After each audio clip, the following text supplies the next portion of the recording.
సరైన ప్రాపర్టీని ఎంచుకోవడంలో తికమక పడుతున్నారా? ఇక ఆ కన్ఫ్యూజన్ వద్దు. అపార్ట్మెంట్లు, విల్లాలు, ప్లాట్లు మీకు కావలసినవన్నీ ఒకే చోట.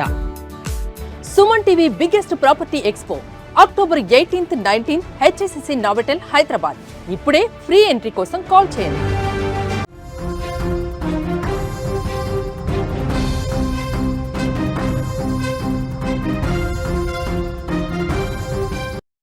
గుంటూరు రైల్లో మహిళపై దారుణం చోటు చేసుకుంది. గుర్తు తెలియని వ్యక్తి రైల్లో మహిళపై అత్యాచారం చేసినట్లు కూడా తెలుస్తుంది. ఈ బ్రేకింగ్ న్యూస్ చూసే ముందు ఒక బిగ్ అప్డేట్ అయితే చూద్దాం.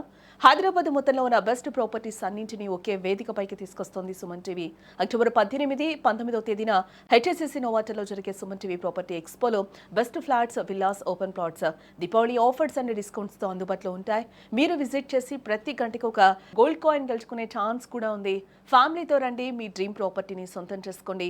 ఇప్పుడు ఒక బ్రేకింగ్ న్యూస్ చూస్తున్నాం. ఇటీవల కాలంలో దేశంలో, మన రాష్ట్రాల్లో మహిళలపై అత్యాచారాలు, దాడులు విపరీతంగా పెరిగిపోతూ ఉన్నాయి. ఒంటరిగా ఉన్న మహిళలను లక్ష్యంగా చేసుకుని మృగాళ్లు రెచ్చిపోతూ ఉన్నారు.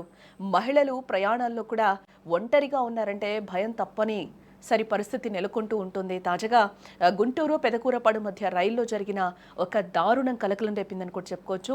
గుర్తు తెలియని వ్యక్తి ఒక మహిళపై కత్తితో బెదిరించి అత్యాచారానికి పాల్పడడం అందరినీ కూడా ఒక రకంగా దిగ్భ్రాంతికి గురి చేసిందని కూడా చెప్పుకోవచ్చు. కోల్కతా సమీపంలోని సంత్రగచ్చి నుంచి ప్రయాణిస్తున్న ఒక మహిళ రాజమహేంద్రవరం స్టేషన్లో ప్రత్యేక రైలు ఎక్కింది. ఆ మున్న బోగిలో మొదట్లో కొంతమంది ప్రయాణికులు ఉన్నప్పటికీ కూడా రైలు గుంటూరు చేరుకునేసరికి ఆ బోగి దాదాపుగా ఖాళీ అయిపోయింది. ఆమె ఒంటరిగా ఉన్న అదను చూసి సుమారు 40 ఏళ్ల వయసున్న ఒక వ్యక్తి ఆ బోగిలోకి ప్రవేశించడం జరిగింది. రన్నింగ్ రైల్లో ఎవరూ లేని సమయాన్ని ఆసరాగా చేసుకుని ఆ దుండగుడు తన వద్ద ఉన్న కత్తిని తీసి ఆ మహిళను ఒక్కసారిగా భయభ్రాంతులు గురిచేశాడు.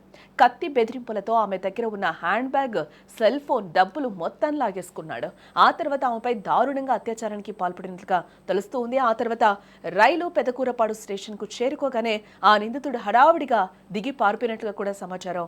ఈ దారుణ సంఘటనతో తీవ్రంగా గాయపడిన బాధిత మహిళ చర్లపల్లికి రాగానే సికింద్రాబాద్ జీఆర్పీ పోలీసులనైతే ఆశ్రయించి జరిగిన ఘోరాన్ని మొత్తం కూడా చెప్పడం జరిగింది. బాధితురాలి ఫిర్యాదు మేరకు రైల్వే పోలీసులు కేసు నమోదు చేసుకున్నారు. రన్నింగ్ రైల్లో ఒంటరి మహిళపై జరిగిన అత్యాచారంపై పోలీసులు దర్యాప్తు ప్రారంభించారు.